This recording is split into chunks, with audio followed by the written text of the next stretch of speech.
Hello there. Welcome to the maiden edition of Issues with Jide.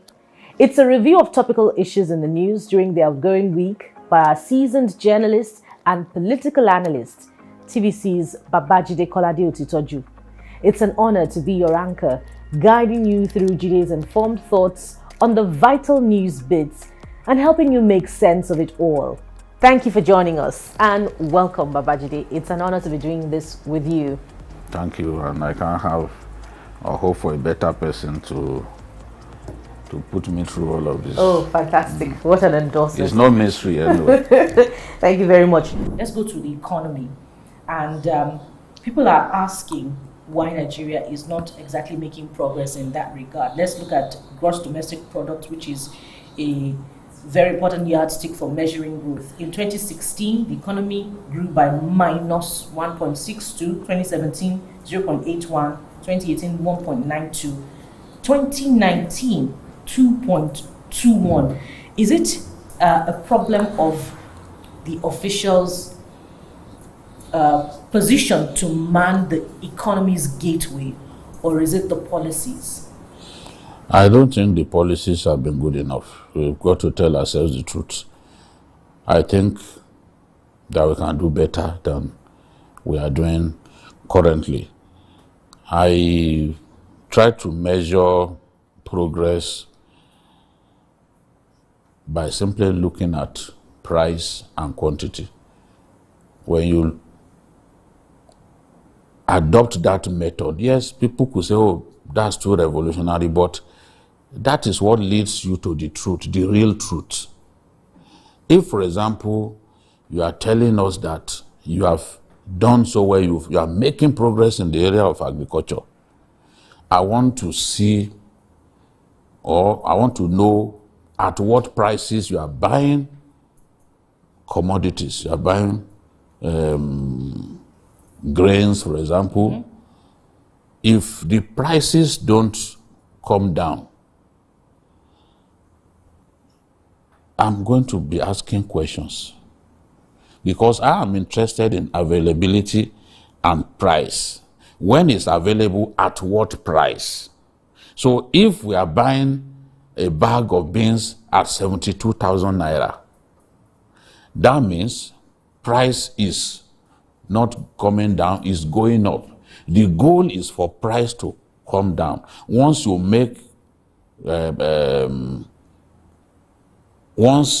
you make agri-produce available, which is the goal of investing so much in agriculture, once people can find agri-produce to buy, the price naturally ought to come down.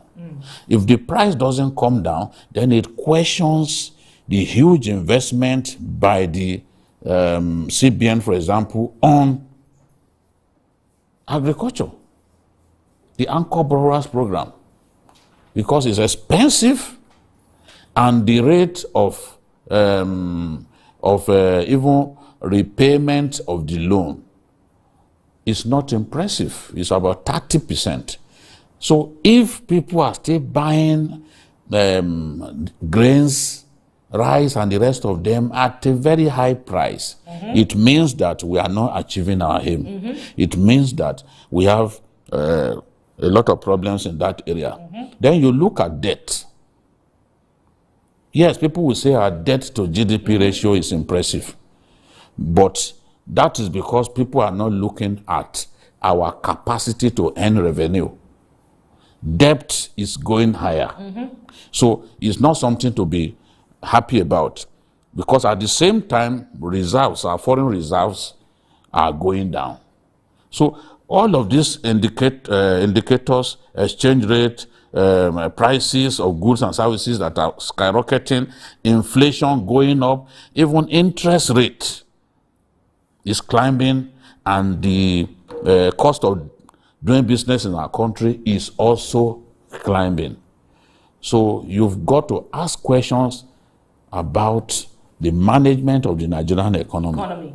You look at a country like Saudi Arabia, you look at the exchange rate, because the naira now has fallen further down against the dollar. It has crossed the 500 naira mark. In the last 10 years, the Saudi currency has not gone down more than 5% to the dollar. That is a country supporting its currency, and we are seeing the results. In our own case, we are spending so much money defending the naira, supporting our currency, but we are not getting the results. Because when this CBN governor took over, the naira exchanged to the US dollar by less than 200 naira, around 185 to US dollar. But today we are around 502 naira to a dollar. That is in the parallel market, which is the closest to reality. So we've got to do something about our economy. For now, I cannot score this government high marks in the area of the economy, because if you look at all the parameters, all the indicators that development economists would like to use in measuring economic growth and development, we have not done very well. What did the government do? Why did the border closure, for instance, not impact favorably on the agriculture sector? You know, not too far from 2021, in 2015, Nigerians still bought a bag of rice for between 5,000 and 7,000 naira. Today, the most realistic price of a bag of rice is 27,000 naira. I don't even think that the closure of the border achieved anything meaningful. We were just deceiving ourselves in terms of the success, the alleged successes recorded by it. I do not want to believe. I was in the north. I traveled to Kaduna State during the border closure, and I could see people bringing in smuggled rice in the Jibia area, because I still have the videos on my phone. Because I saw them, not that they told me. Of course, I went to the Jibia area. I visited the Shimfida to interview bandits. Although that area, I don't think I can go back there now, because things are a lot worse now. I saw people bringing in rice. So there are too many areas through which contraband products come into our country. Many of the smugglers don't use the identified entry and exit points into our country. So you are not, if you are hoping that, the borders have been closed, therefore these things won't come in, then you're on a long term, you're wasting your time. So this is the truth. I don't think that policy worked. We just wasted time, and our people lost money for nothing. Today, you can see that the smuggling of petroleum products is on an all-time high now. Yet, it was one of the reasons we wasted people's time by closing the borders. But now, it's like they are free. Tankers are passing through the border in convoys. Let's look at Nnamdi Kanu, who has been rearrested and remanded in custody. What's resounding from the federal government is that those who are calling for a fair trial for Kanu are not being fair, because Kanu jumped bail in the first place. Now, against the backdrop of his unbridled utterances that were recorded and federal government's position, what do you foresee to be the outcome of his retrial in the coming days? Well, it's difficult to preempt how the trial will go. I'm neither a lawyer nor in the heart of the judge handling this matter to know how it will all end up. And lawyers also are capable of coming up with all kinds of schemes, drama clips that could affect the trial one way or another. But one thing is certain, there's nothing wrong in calling for fair trial for Nnamdi Kanu. He is presumed innocent until the contrary has been proven. So, like any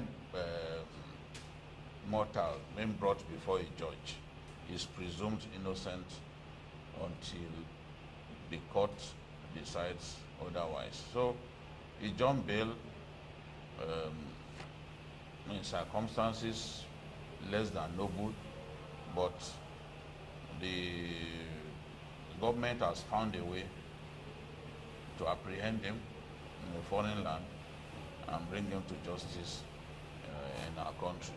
So, it's going on trial, and I don't see anything wrong in that. And I also do not see anything wrong in people calling for fair trial. Mm-hmm. That mm-hmm. is the minimum that people can expect in a democracy, in a country like ours. Once you put people on trial, you're obligated to give them mm-hmm. fair hearing, let them have access to their lawyers, and ensure that the will of justice is not obstructed Absolutely. in any way. Absolutely. That's the minimum people can expect and express. Thank God for freedom of expression, especially in these times. Now, Biko, the British government is being fingered in aiding and abetting Nnamdi Kanu's international travel after he jumped bail, particularly because his passport, Nigerian and international passport, had been deposited with the federal government before that time. Isn't this weighty? What would you say if this turned out to be true? A weighty allegation against the British government? Well, the Britons, just like the Americans, will do anything to protect their citizen. Nnamdi Kanu, the holder of two passports, Nigerian passport and the British passport. He is a Briton. He is their citizen. So, given the circumstances in which attacks were carried out in the southeast against elements believed to be sympathetic to IPOB, remember all of those attacks, those military campaigns the military called Operation Python Dance and all that. All that Kanu needed to do was show proof that his life was in danger. And the government, the UK government, will find a way to save his life.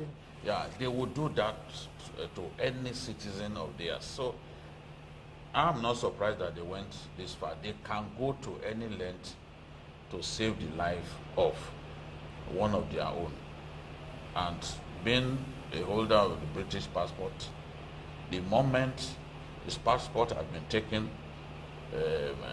by the Nigerian authorities, his two passports, and some of his lieutenants were being manhandled, some killed, definitely Kanu would not find it difficult to convince the British authorities that, look, if I remain in this country, my life will be taken. So in such a situation, they could then take a decision to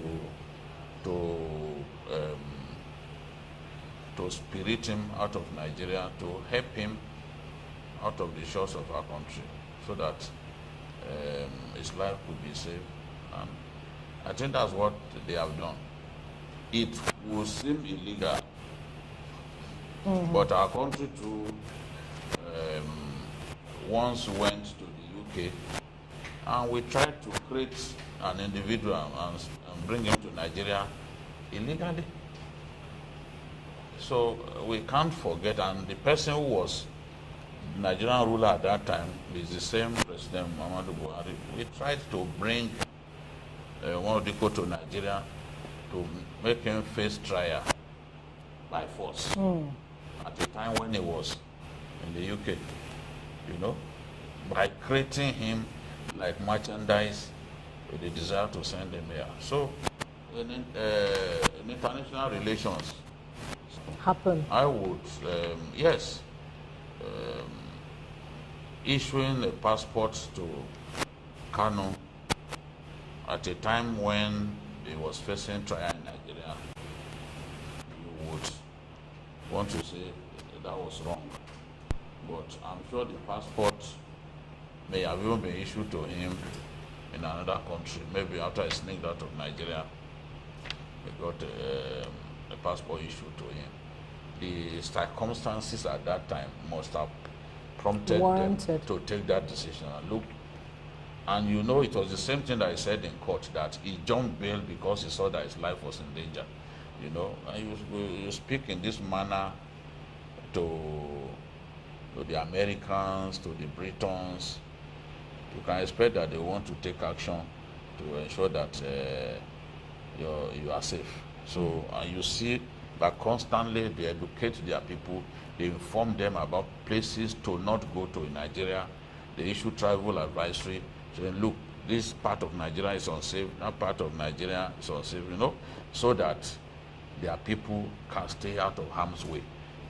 They must have taken that decision in respect of Kanu to ensure that he was safe. Bikio, now let's get to the heart of the matter, which is the issue of self-determination.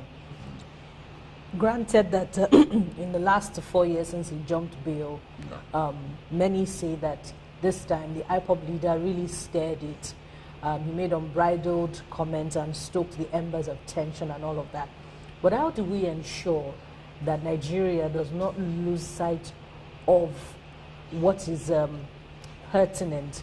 That is now the old wrongs done to the people of the Southeast, you know, during the time of the Civil War.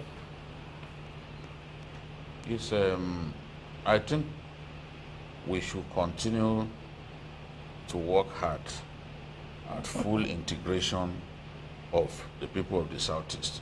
The truth, like I said, as I said a few weeks back, is that they still believe that they've not been fully reintegrated into the Nigerian Federation, the Nigerian nation. So that has to continue.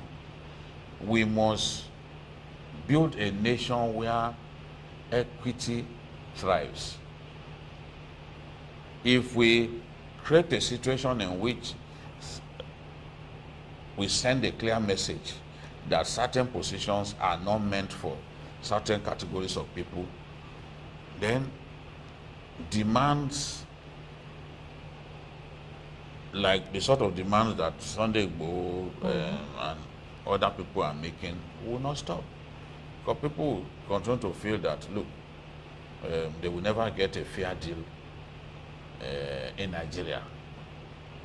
But as I've said before, I do not believe that Nigeria has to break up.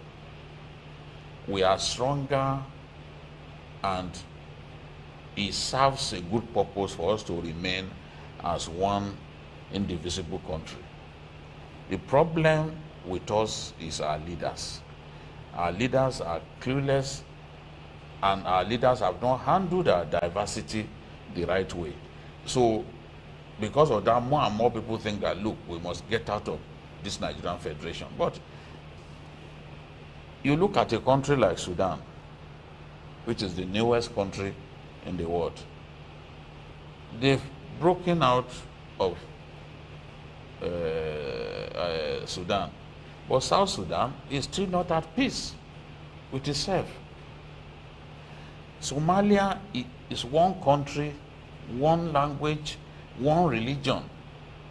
But there's no guarantee for peace. Somalia is not at peace. So that you have your own country, just your own people speaking the same language, the same ethnicity, the same religion, is no guarantee that you will have peace and prosperity, or prosperity and progress. So we must put aside this illusion that we get out of Nigeria, the Yoruba nation gets out of Nigeria, things will be a lot better. There's no guarantee of that. We must put aside the notion that if the people of the Southeast get a country of their own, that things will begin to look up. No, we can't be thinking like that. Nigeria belongs to all of us. It does not belong to an ethnic group. It belongs to all of us. Nigerians sacrifice their lives. Nigerians across all ethnicities paid with their blood for us to remain one. If there are problems, there are issues, then we've got to face those problems head on. If the problem is leadership, we must find a way to bring about the right kind of leadership. But to simply think that to opt out of Nigeria is the solution, I disagree. And to people who are saying, look, people have a right to self-determination, that is not known to the Constitution. The right to self-determination is not one of those rights that the Nigerian Constitution guarantees. That will be seen as secession, as high treason.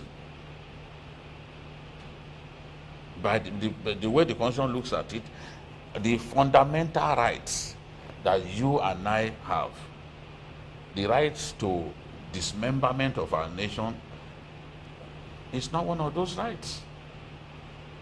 So when the government comes after those people, it will not come to me as a shock or as a surprise, because no one has the right to dismember Nigeria. It's not, the Constitution does not prescribe that. You know? Until we find a way to amend the Constitution, all right, and let it guarantee the right to self-determination, that if any part of Nigeria feels like living, they can live peacefully.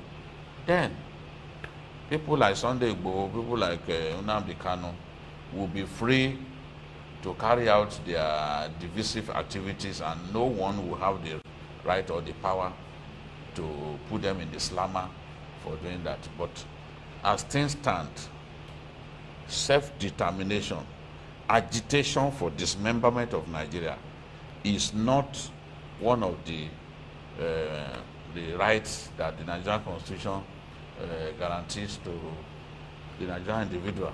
Welcome to the independent edition of Issues with Jide. I'm Ibrahim Shita. Let's bring the maestro live. Welcome to the program, Baba Jide, kolade-otitoju. It's nice having you live in the studio to have this analysis. Yes, and happy birthday to Nigeria, happy birthday in Arias. We hope that we will see many more birthdays of our country.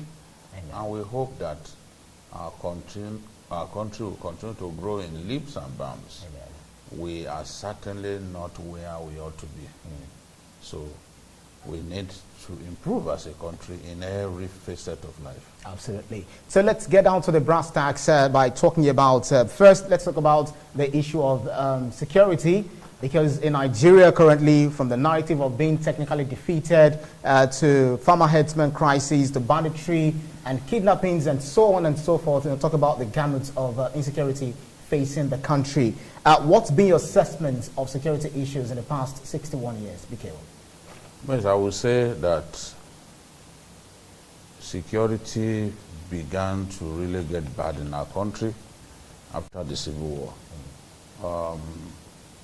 Armed robbery was not really known to many Nigerians until the end of the Civil War.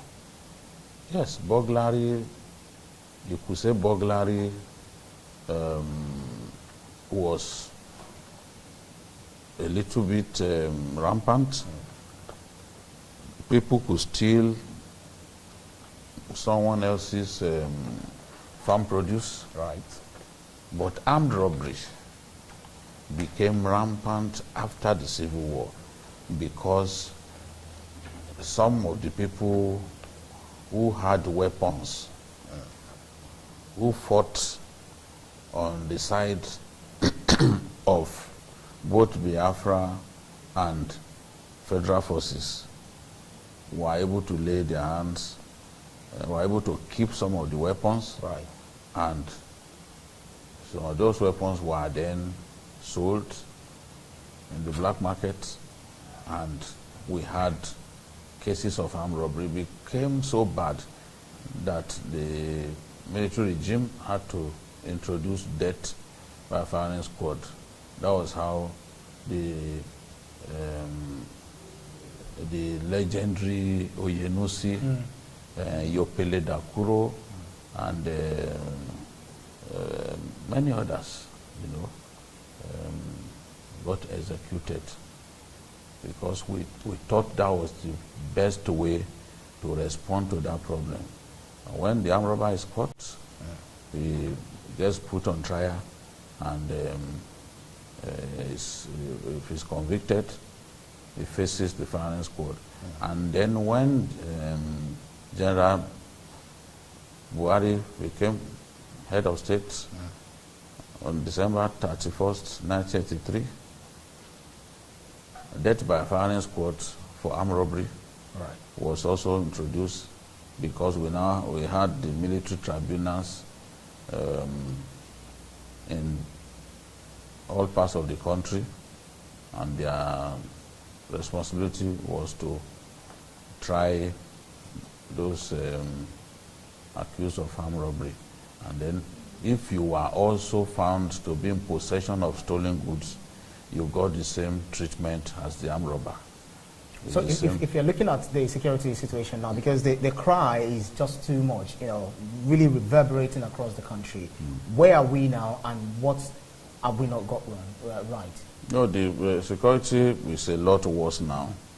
If I had to choose between the Nigeria of the 80s to Nigeria of today, in terms of security, I will choose Nigeria of the 80s a million times. Because we used to travel and enjoyed traveling. At night, we move from city to city. I personally had pen pals. I had pen pals at Uniben. I will go to play with my pen pals, go by road, come back home, and one was not afraid to travel. But these days, even if you are going to Shagamu, which is not really far, you have to think twice about the fact that you could be kidnapped. And that problem is a national problem. You can hardly pinpoint parts of our country where you could freely travel without any fear in the world.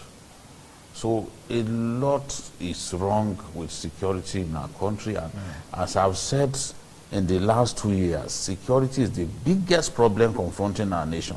And because we've been unable to address it decisively, you can see that insecurity is now impacting on the economy, impacting on farming activities. Nigeria's main agricultural belts are under serious threats from bandits. So farmers can't go to farm as much as they like. Farmers sometimes have to pay ransoms. Have to pay bandits so that they can have access to their farms. So it is that bad. Bandits are attacking communities, attacking palaces of emirs, revered emirs. We never had it this bad. A number of army super camps are known to have been overrun by Boko Haram insurgents, especially the ISWAP, which is the more effective fighting faction of the Boko Haram. So when you bear this in mind, that some of the most fortified military bases were overrun by insurgents. At a point, they were in the space of 3 weeks, a number of them were overrun. Then it should not come as a total surprise that some bandits breached security at the NDA, because the NDA does not even have the kind of fortification associated with military bases in the Northeast. So I am not entirely surprised. The only thing is one would have expected that because armed banditry had been prevalent around the NDA area. Remember the students of the Federal School of Forestry Mechanization were kidnapped, over 100 of them, and their school was located adjacent to the NDA. So if the bandits could pull that off and they spirited those students into the forest, despite it being close to a military formation like the NDA, not far away from the Air Force Base, not far away from the one mechanized division, then it shouldn't surprise anyone that they've done this. The disappointment, however, is that we ought, in the light of those attacks that I reported earlier, secured to the point that the bandits will not be able to get into the premises. That is the disappointment, that we left the place not secure enough to the point that the bandits could have access to the officers' quarters, killed officers, and then kidnapped one of them, for which they're already asking for ransom, and I've spoken to members of his family. So I believe that when attacks are frequent in a particular area, the right measures ought to be taken to keep that area safe, not just for the sake of the soldiers, but for the sake of the people who inhabit that area. That we have not done that in the case of NDA is the reason I am immensely disappointed. Not because bandits found a way to get into the NDA facilities. Bandits have been overrunning military bases. Bandits have been killing soldiers. You know, so it's not really, that is not really the aspect of it that shocks me. It's the fact that we did not do anything to keep that area impregnable. That is of immense disappointment to me.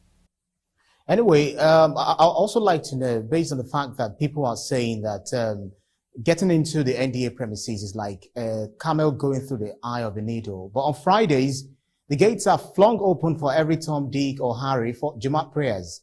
Do you think it's possible that the attackers might have seized this opportunity to profile the environment? What role do you think religion, especially, and socio-cultural play on our security architecture?